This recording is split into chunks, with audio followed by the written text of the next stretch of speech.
पाठशाला में आप लोगों का हार्दिक अभिनंदन स्वागत। बच्चों, आज हम लोग अब पढ़ते हैं कर्मधारय समास के बारे में कि कर्मधारय समास किसे कहते हैं।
चलिए देखते हैं कर्मधारय समास।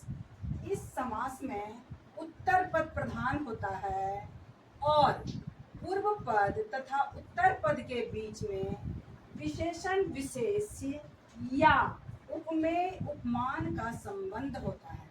विशेषण विशेष्य आप लोग जानते हैं, उपमेय उपमान भी समझते हैं कि पूर्व पद और उत्तर पद के बीच विशेषण विशेष्य या उपमेय उपमान का संबंध होता है। उदाहरण के लिए मैं बता रही हूँ, जैसे नील गगन, ये समस्त पद है बच्चों। नील गगन, नीला है जो गगन, देखिए इसमें विशेषण विशेष्य का संबंध है। मैं उदाहरण देकर के बता रही हूँ, देखिए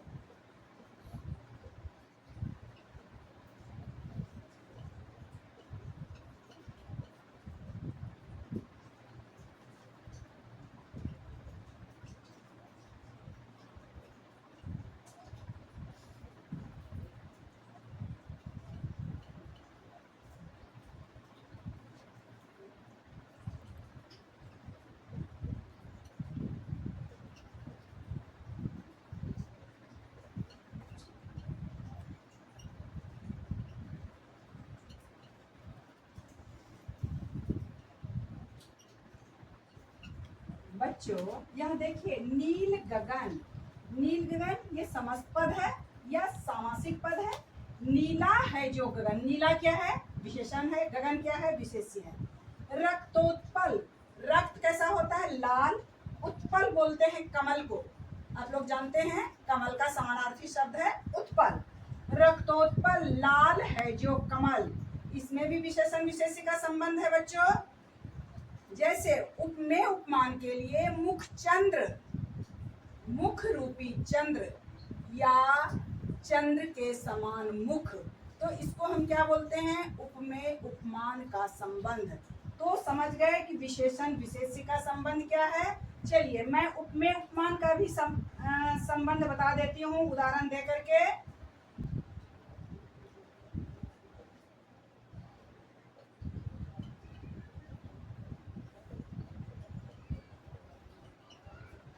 देखिए बच्चों, मुख चंद्र, चंद्र के समान मुख या चंद्र रूपी मुख। कनक लता, कनक के समान लता या कनक रूपी लता। तो कर्मधारय समास अच्छी तरह से समझ गए कि हमेशा इसमें विशेषण विशेष या उपमान उपमेय का ही संबंध होता है। इसके बीच में पूर्व पद और उत्तर पद के बीच में उत्तर पद इसका प्रधान होता है, ये हमेशा ध्यान रखिए। चलिए आगे बढ़ते हैं। बहुव्रीहि समास। बहुव्रीहि समास, इस समास में दोनों पद गौण होते हैं। क्या होते हैं? दोनों पद गौण होते हैं और समस्त पद किसी अन्य के लिए प्रयुक्त होता है।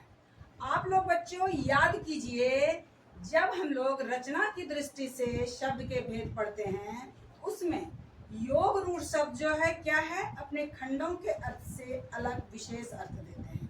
वैसे ही ये अपने पद को छोड़ करके किसी अन्य के लिए प्रयुक्त होता है। समस्त पद में दोनों पद का अर्थ छोड़ करके किसी अन्य के लिए प्रयुक्त होता है।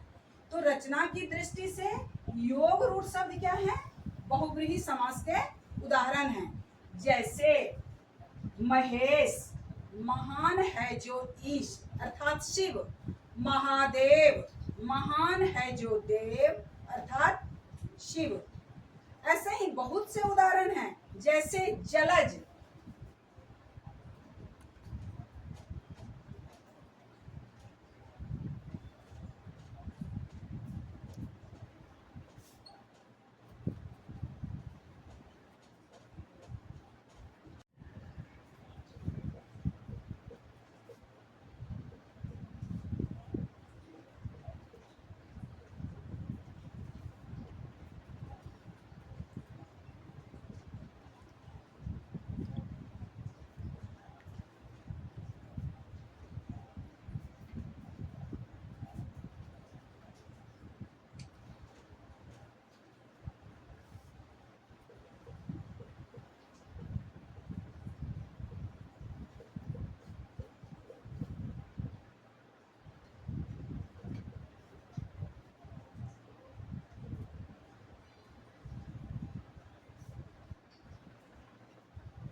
जलज, जल में जन्म लेने वाला। बच्चों इस चीज को समझिए, जल में बहुत से चीज जन्म लेते हैं, लेकिन यह किसके लिए प्रयुक्त होता है? सिर्फ कमल के लिए। जल में बहुत से चीज जन्म लेते हैं, लेकिन यह प्रयोग किसके लिए होता है? सिर्फ कमल के लिए। गिरिधर, गिरि को धारण करने वाला। तो गिरि को कोई भी धारण कर सकता है, लेकिन यहाँ किसके लिए यह प्रयुक्त होता है? कृष्ण के लिए। तो ये ध्यान रखना है कि यह अपने दोनों पद के अर्थ से अलग विशेष अर्थ के लिए, विशेष के लिए प्रयुक्त होता है। आपको याद होगा योग रूढ़ शब्द में, योग रूढ़ शब्द कि दोनों खंडों के अर्थ से अलग अर्थ प्रदान करता है, विशेष अर्थ प्रदान करता है। वैसे ही बहुव्रीहि समास। तो रचना की दृष्टि से योग रूढ़ शब्द क्या है? बहुव्रीहि समास के उदाहरण हैं। यदि आप लोगों को योग रूढ़ शब्द याद है तो बहुत अच्छी तरह से बहुव्रीहि समास समझ गए होंगे। तो आज अभी आप लोग कर्मधारय समास और बहुव्रीहि समास समझ गए। तो चलिए मैं आगे बढ़ती हूँ। अब द्वंद्व और द्विगु समास, द्वंद्व समास के बारे में पढ़ते हैं बच्चों। इस समास में दोनों पद प्रधान होते हैं और दोनों पदों के बीच और या समुच्चय बोधक अव्यय का प्रयोग होता है। बिल्कुल आसान है द्वंद्व समास को समझना। देखिए कि दोनों पदों के बीच में क्या होता है? दोनों ही पद प्रधान होते हैं, प्रथम पद और उत्तर पद। और दोनों पदों के बीच और या समुच्चय बोधक अव्यय का प्रयोग होता है। जैसे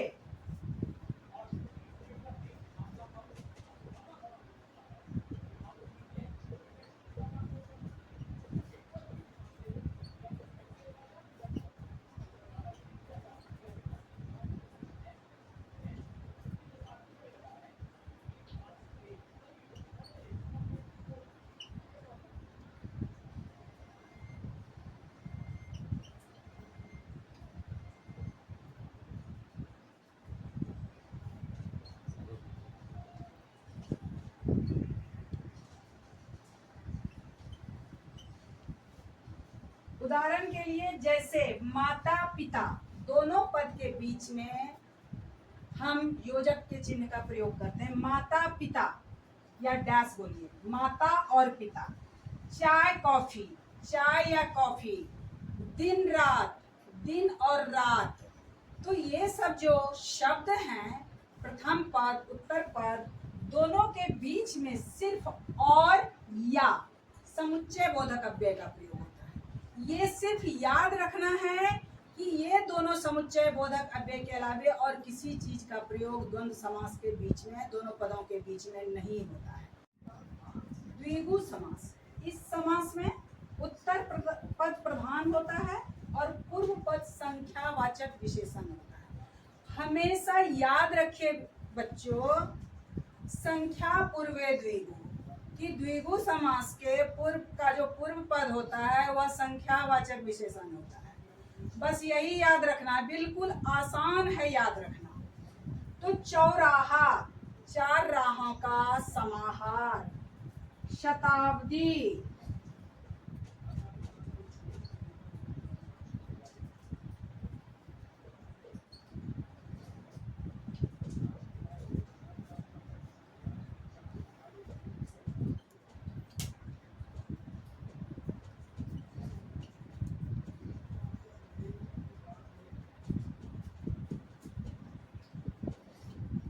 शताब्दी, शत यानी 100, अब्द यानी साल, अब्दी 100 सालों का समूह, शताब्दी।